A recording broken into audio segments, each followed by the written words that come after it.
And you said that Klain's replacement could indicate that the Democratic Party has plans to stop Biden from running again. Could you tell me more about that?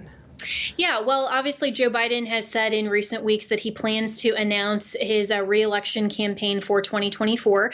And the Democrats know that that just can't happen. I mean, not only is his approval rating absolutely tanking, but he also is not mentally competent to move forward to 2024. And they know that. And so with the stepping down of Ron Klain and the backing off of the Democrats and even the mainstream media and the leftist media from shielding him, to me signals that they may be looking at using this document scandal to actually take out Biden or suggest to him that he cannot run in 2024. So my read on this is that this isn't just that they are trying to be, very equal with the Department of Justice looking at everything equally, but they're actually doing this because of the timing specifically to take down Joe Biden. And you've said that you think rendering Biden unable to run again is a stepping stone to taking down Trump. Why is that?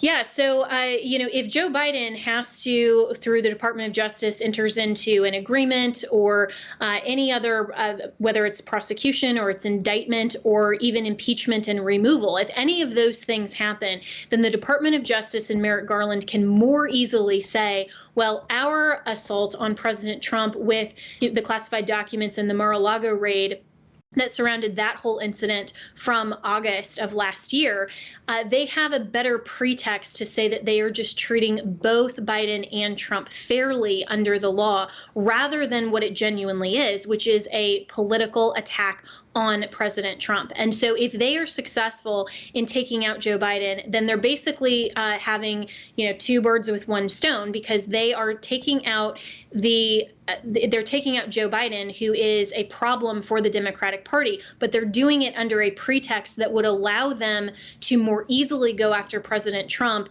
and say, this isn't political, this is just the law. And the two situations are not at all similar, but that's what the Democrats are positioning this to look like in the media. Now, you've also tweeted recently that the Democrats might run someone else in 2024. Who do you think the top contenders are?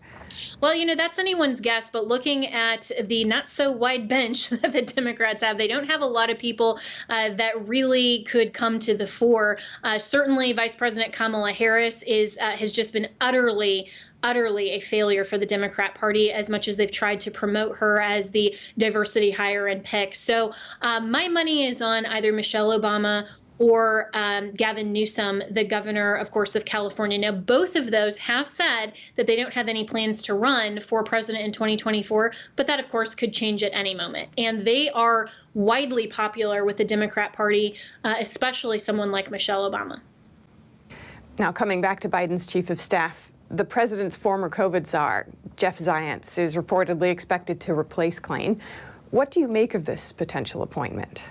Well, I think a lot of people are focusing on the fact that he was the former COVID czar, and does this mean that we are going to see an increase in potential mandates and the pretext and the narrative around COVID? But what I think is more interesting to point out is that Zients was also part of the Obama administration, and so this is yet another person that had ties and close ties and still has ties to the Obama administration that is now coming in. And will he do the bidding of Barack Obama and the DNC more so than the person that he allegedly serves at the pleasure of, which is the sitting president of the United States?